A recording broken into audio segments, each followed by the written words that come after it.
Maintenant, on va regarder un deuxième type d'intervalle, intervalle de confiance et estimation. Le mot estimation, il est très utile.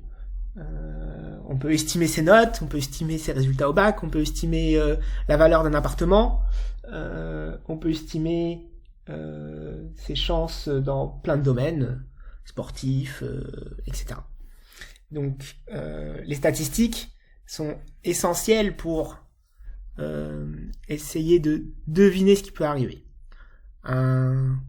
Une application très lointaine pour l'instant pour vous des statistiques, mais pour que vous étudierez peut-être plus tard, c'est par exemple ce que YouTube ou Netflix ou Spotify ou d'autres plateformes vous proposent comme contenu. Ah, t'as bien aimé telle et telle chanson ou telle et telle série, ben je te propose cette série-là. Il y a une sorte de compatibilité. Ça provient de modèles statistiques. On se dit, ah, ben, les gens qui ont déjà regardé cette série-là, ils ont bien aimé telle série dans tel pourcentage, d'autres gens ont aimé une autre série, et ils font ce genre de comparaison pour faire une prédiction. Donc, intervalle de confiance et estimation. Dans une population, la proportion P d'individus présentant un certain caractère est inconnue. On ne connaît pas la proportion dans la population. Par exemple, je ne connais pas le nombre d'habitants d'INI au lycée, parmi les élèves du lycée. On prélève un échantillon de taille n, donc je vais pas demander à tous les élèves du lycée, mais je vais prendre juste un morceau, un échantillon. Cet échantillon, il est assimilé à une suite de n tirages aléatoires avec remise. Quand vous voyez ça, il faut que vous dites loi binomiale. Et on étudie la fréquence du caractère dans cet échantillon. On cherche à estimer la proportion P à l'aide de cette fréquence. Donc, au lieu de demander à tous les élèves du lycée s'ils viennent d'INI, j'en croise 20 dans la cour. Je demande aux 20, alors pas 20, 30. Comme ça, mon N, il est plus grand que 30. Je demande à 30 dans la cour.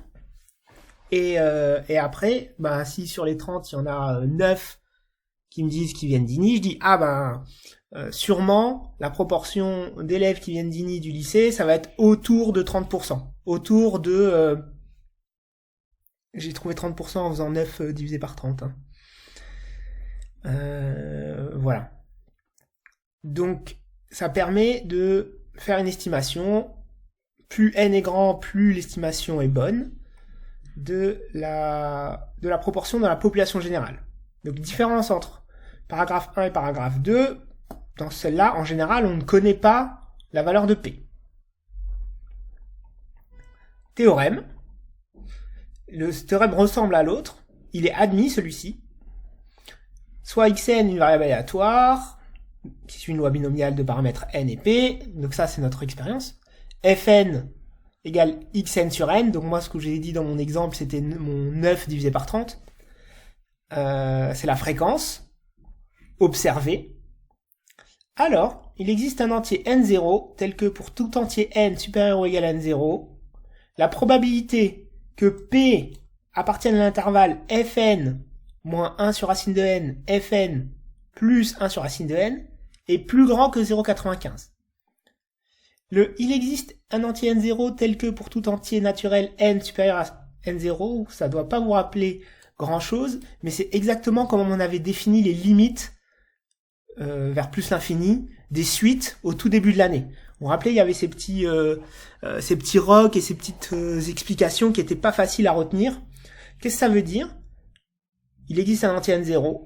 À partir d'un moment, tous les n au-dessus de n0, dès que n est assez grand, la probabilité que ma proportion p soit dans cet intervalle-là est au-delà de 95%.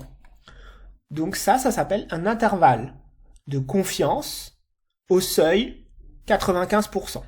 Ça veut dire que j'ai une bonne confiance, j'ai 95% de chance que ma proportion dans ma population générale, elle soit autour de Fn. Et à quel point autour de Fn? Fn moins 1 sur racine de n et Fn plus 1 sur racine de n. Donc définition, l'intervalle f moins 1 sur racine de n, f plus 1 sur racine de n, et un intervalle de confiance de la proportion P, au niveau de confiance 95%.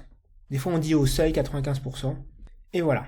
Remarque, pour utiliser ce théorème-là, vous avez vu un n0 assez grand, donc il faut que mon n il soit plus grand que n0.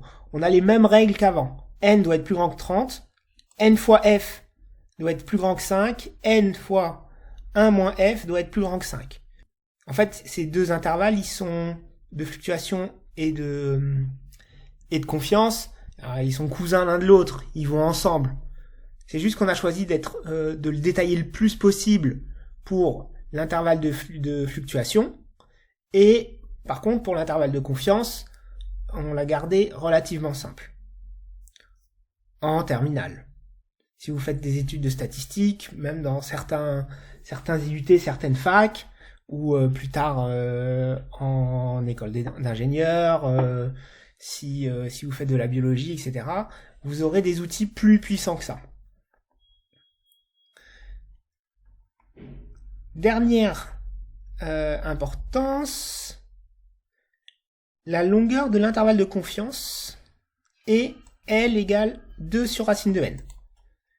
Je rappelle la longueur d'un intervalle, c'est, on va regarder ici, c'est le plus grand moins le plus petit. Si c'était l'intervalle AB, sa longueur ce serait B moins A. Donc ici, quand je fais la soustraction, le plus grand nombre, f plus 1 sur racine de n, moins le plus petit, f moins 1 sur racine de n, je trouve 2 sur racine de n. Les f se simplifient, les 1 sur racine de n s'additionnent.